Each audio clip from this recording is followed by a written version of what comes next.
Surat crime બ્રાન્ચની ટીમે લાખોનું દેવું થતા વૃદ્ધોના અછોડો તોડનાર રત્ન કલાકારને ઝડપી પાડી તેની પાસેથી મુદ્દામાલ કબજે કર્યો હતો.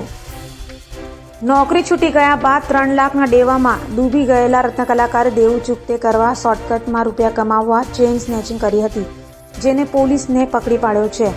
ક્રાઇમ બ્રાન્ચે નાનપુરા માછીવાડ ખાતે રહેતા સન્ની ઉમેશ પટેલને નાનપુરા માછીવાડ પાસેથી પકડી પાડ્યો છે અને પૂછપરછ કરતા તેણે કબૂલાત કરી હતી કે થોડા દિવસો પહેલા તે સિંગણપોરમાં એક વૃદ્ધાની ચેઇન તોડી મોપેડ પર ભાગી ગયો હતો.